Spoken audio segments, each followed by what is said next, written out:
Coba teman-teman perhatikan saham-saham dari industri e-commerce. Sejak 2010, Amazon sudah naik 2.500%. Amazon adalah online marketplace terbesar di dunia, khususnya di Amerika. Sea Limited, induk usaha dari Shopee, sudah naik 1.300% sejak 2017. Shopee adalah salah satu penguasa pasar online marketplace di Asia Tenggara. E-commerce terbesar di Amerika Latin, Mercado Libre, sejak 2010 sudah naik 3.500%. Alibaba, raksasa e-commerce asal Cina, sejak IPO di akhir 2014 sudah naik sekitar 200%. Tokopedia, walaupun saat video ini dibuat belum IPO, tapi teman-teman sudah tahu Tokopedia adalah e-commerce terbesar di Indonesia dan sahamnya pasti naik luar biasa setelah IPO nanti. Teman-teman bisa mengamati pattern ini, saham-saham yang berada di industri e-commerce sahamnya sangat bagus. Mungkin teman-teman tidak akan mendapatkan return yang sama jika membeli saham-saham yang sudah lama IPO seperti Amazon, Mercado Libre, atau Sea Limited sekarang. Sedangkan Tokopedia belum juga mengumumkan tanggal kapan mereka akan IPO. Lalu, adakah saham e-commerce lain yang sudah IPO tapi sahamnya masih belum naik banyak? Ada, kita main ke Afrika.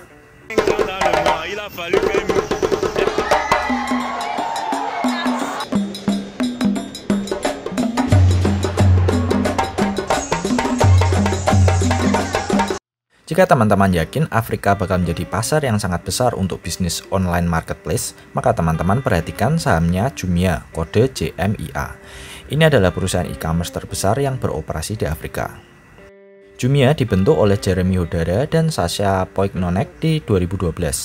Jumia adalah perusahaan startup pertama asal Afrika yang melantai di New York Stock Exchange.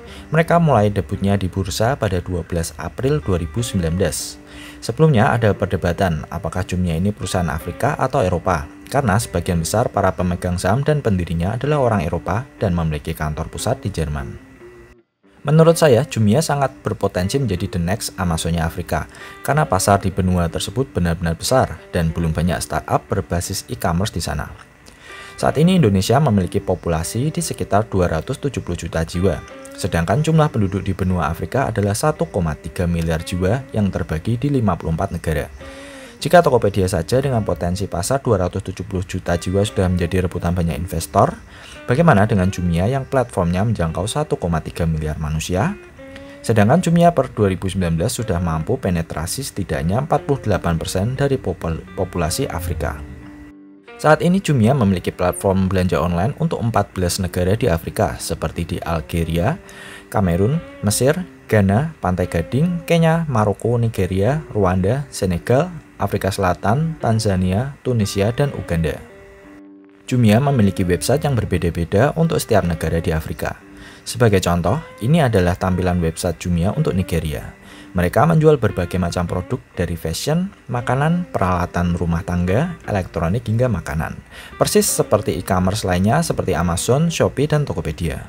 Jumia juga membantu melahirkan ekonomi baru dari para UMKM Afrika yang menjual produk mereka di sana.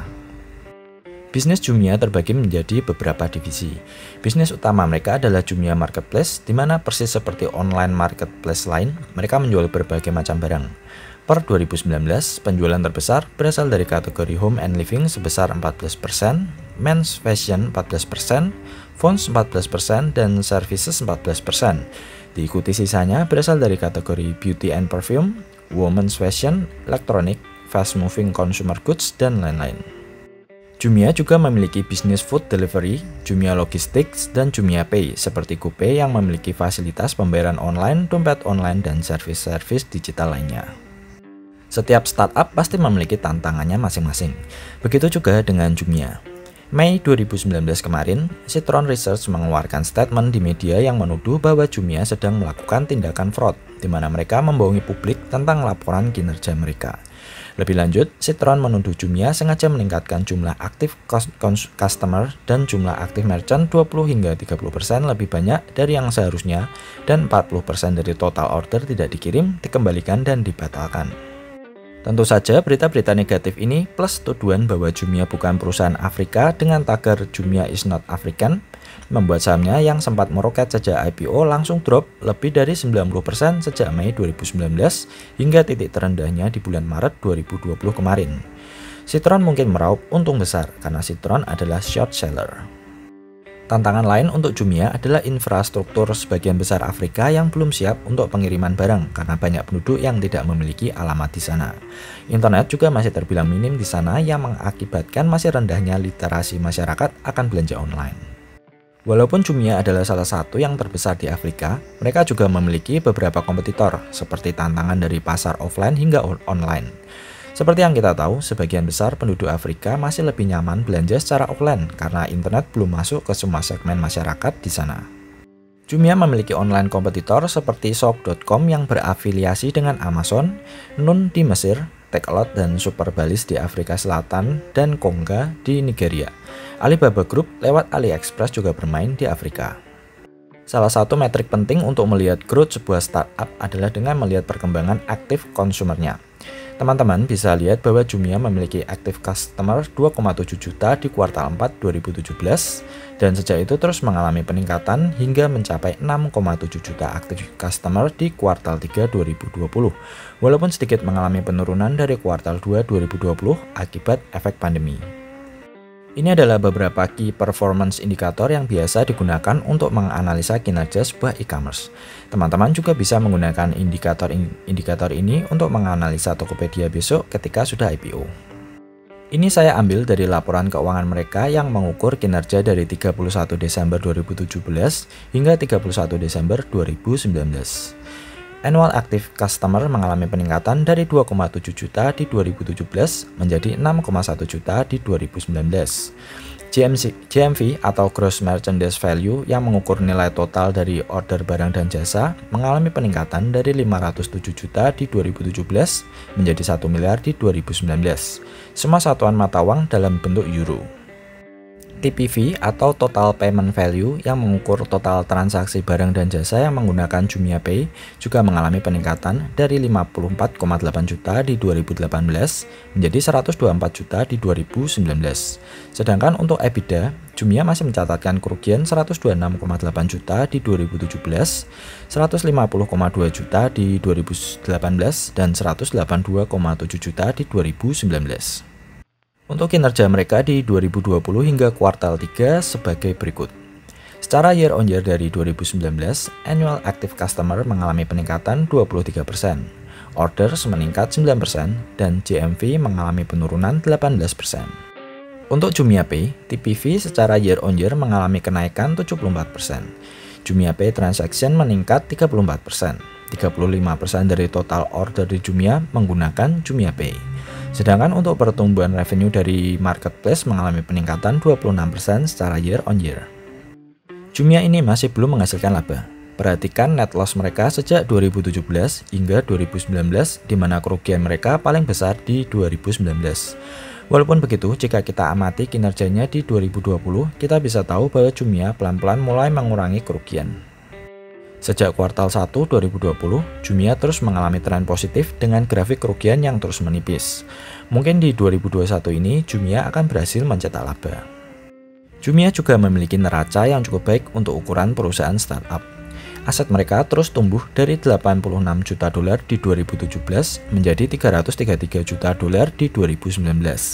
Sedangkan jumlah liabilitas mereka juga terjaga di bawah aset mereka. Garis kuning yang merupakan perbandingan debt to asset juga menunjukkan tren yang baik atau semakin rendah. Untuk growth dari segi revenue dan penambahan user, saya rasa Jumia belum menunjukkan performa yang wah.